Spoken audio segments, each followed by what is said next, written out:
Hello students, NCERT class 10 maths में आप सभी का स्वागत है। आज हम प्रश्नावली 1.4 के 4 को हल करेंगे, जिसके अंतर्गत हम किसी भी परिमेय संख्या को शांत और अशांत आवर्ती दशमलव के बारे में बताएंगे। लेकिन इसमें एक कंडीशन दे रखी है अपने को कि बिना लंबी विभाजन प्रक्रिया किए बताइए कि निम्नलिखित परिमेय संख्याओं के दशमलव प्रसार शांत है या अशांत आवर्ती दशमलव है। तो सबसे पहले हमें इसमें क्या करना होगा कि जो भी आपकी संख्या दे रखी होगी उसके हर के अभाज्य गुणनखंड हम ज्ञात करेंगे। अभाज्य गुणनखंड ज्ञात करने के बाद में अगर वह अभाज्य गुणनखंड हमारा अभाज्य संख्या 2 और 5 का है तो वह संख्या शांत होगी, और वह अभाज्य गुणनखंड हमारा 2 और 5 का नहीं, इसके अलावा जैसे 7, 13 इस तरह का आ जाए तो वह अभाज्य संख्या अपनी क्या होगी, वो परिमेय संख्या क्या होगी, अशांत आवर्ती होगी। बस इतना सा डिफरेंस है अपने पास में। तो हम जैसे सबसे पहला क्वेश्चन ले लेते हैं कि 13/3125 है, इसका हर ले लिया 3125 के अभाज्य गुणनखंड हम यहाँ ज्ञात करते हैं। तो देखो इसके अभाज्य गुणनखंड क्या आएंगे।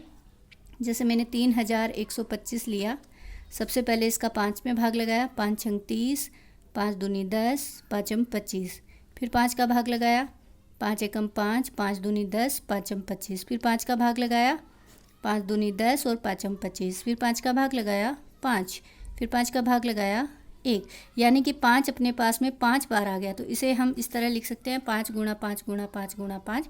और 3125 को देखो ये कितने हैं, 1 2 3 4 और 5 है, तो हम 5 की घात 5 लिख सकते हैं। इसको इस तरह से लिख लिया हमने।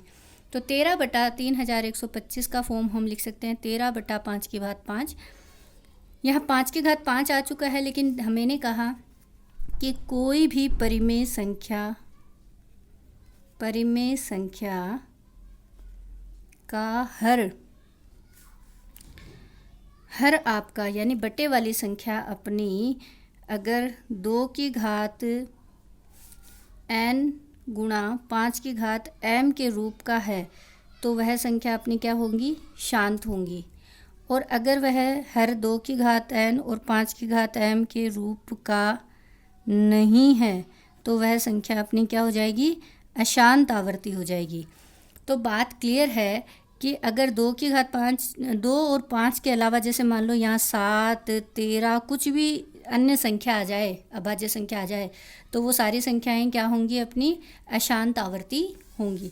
तो इस तरह से अपने पास में यहाँ 5 की घात 5 तो है, लेकिन 2 का मान ही नहीं है, तो हम 2 की घात 0 यानी कि कोई भी संख्या का गुणा 1 से तो होता ही है, और किसी भी संख्या की घात अगर 0 है तो वो संख्या किसके बराबर होगी, 1 के। तो इस प्रकार से मैंने इसके हर में लिख दिया 5 की घात 5 गुणा 2 की घात 0। अतः 13/3125 में हर का मान 2 की घात n गुणा 5 की घात m के रूप का है, इसी के रूप का तो है। अतः यह दशमलव प्रसार कौन सा प्रसार होगा, अपना शांत होगा। तो इसी प्रकार से जैसे मैं अगले दूसरे क्वेश्चन की बात करूं तो सेकंड क्वेश्चन में अपने पास में है 17/8। तो 8 का मीनिंग क्या हो गया, 17/2 गुणा 2 गुणा 2, यानी कि 2 3 बार आ गया। तो इस तरह से अपने पास में मान आ गया 17/2 की घात 3, जो कि एक या तो 2 हो या 5 हो या 2 और 5 दोनों हों, तो ही वो संख्याएं क्या होंगी, अपनी शांत होंगी। इसी प्रकार से जैसे मैं अगले क्वेश्चन तीसरे की बात करूं तो तीसरे में अपने पास में है 64/455। तो हम सबसे पहले इसमें 455 के अभाज्य गुणनखंड करेंगे। 455, तो 455 का अभाज्य गुणनखंड करेंगे तो हम देखते हैं कि सबसे पहले इसमें 5 का ही भाग जा रहा है, क्योंकि लास्ट में 5 है। तो 9 पंजे 45 और 91, और 91 तो खुद एक अभाज्य संख्या ही है। तो इस तरह से तो यहाँ पे अपने पास में 5 के अलावा एक अन्य संख्या 91 भी आ गई है। अतः दिया गया तीसरा अपना क्या होगा, अशांत आवर्ती दशमलव होगा। इसी प्रकार से 1600 को हल करना है। जो भी अपने को हर में दे रखा है उन हर के मानों को देखो। छठा क्वेश्चन तो हम डायरेक्ट ही बता सकते हैं कि 2 और 5 के रूप का है, अतः ये क्या होगा, शांत होगा। इसी तरह से 7वें में 2 है 5 है, लेकिन 7 भी एक अभाज्य संख्या आ चुकी है, अतः ये क्या हो गया, अपना अशांत हो गया। इस तरह से हम इन सारे क्वेश्चंस को हल कर लेंगे। सिमिलरली आपके बुक में क्वेश्चन नंबर 2 दे रखा है। इसमें कहा गया है कि ऊपर दिए गए प्रश्न में उन परिमेय संख्याओं के दशमलव प्रसारों को लिखिए जो कि शांत है।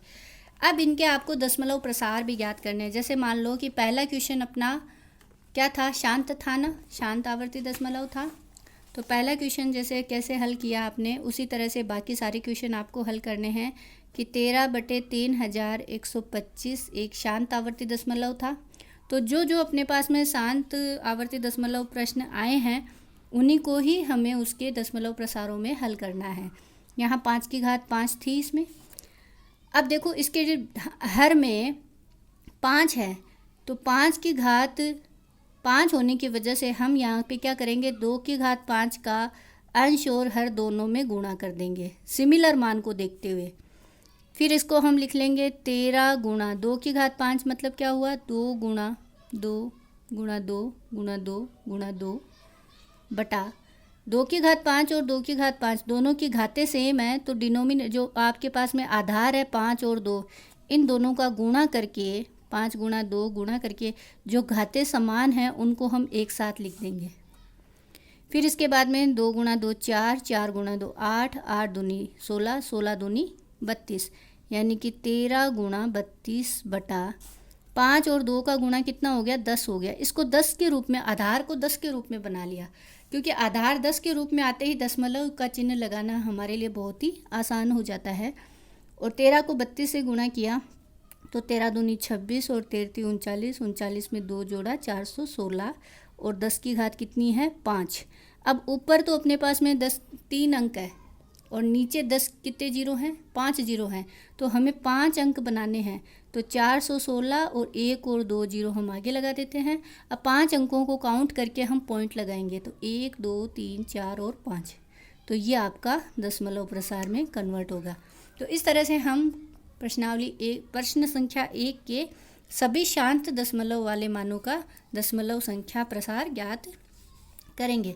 इसी प्रकार से अपना अगला क्वेश्चन है तीसरा, कि कुछ वास्तविक संख्याओं के दशमलव प्रसार यानी पहला, दूसरा, तीसरा अपने को दिया है। प्रत्येक स्थिति के लिए निर्धारित कीजिए कि यह संख्या परिमेय संख्या है या नहीं है। हमें यह बताना है कि दी गई संख्या परिमेय संख्या है या अपरिमेय संख्या है। तो इसे समझने के लिए सबसे पहले हमें परिमेय संख्या के बारे में पता होना चाहिए कि परिमेय संख्याएं कौन सी संख्याएं होती हैं, कि वह सभी संख्याएं जिनको हम p/q के रूप में लिख सकते हैं।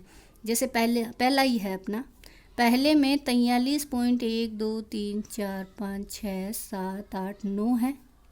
इसको ये तो अपने को संख्या दे रखी है, अगर मैं यहाँ से पॉइंट हटाऊँ तो 1 हटाया 1 2 3 9 है ना, 1 2 3 4 5 6 7 8 9, तो ये आपका p/q में आ गया ना। इसका मतलब ये पहला क्या हो गया, अपना परिमेय संख्या हो गई।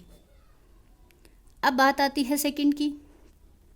सेकंड में अपने को क्या है, 0.120, फिर 1 2 2 0, यानी कि एक भी संख्या इसमें रिपीट नहीं हो रही है, हमेशा हर टाइम अलग अलग संख्या आती जा रही है। इसका मतलब दशमलव के बाद में कोई भी संख्या अगर हमें चेंज होती रहे तो वह सभी संख्याएं अपनी क्या कहलाएंगी, अपरिमेय संख्याएं कहलाएंगी। सिमिलरली अपना थर्ड है कि इसमें देखो यहाँ पे बार लगाया है।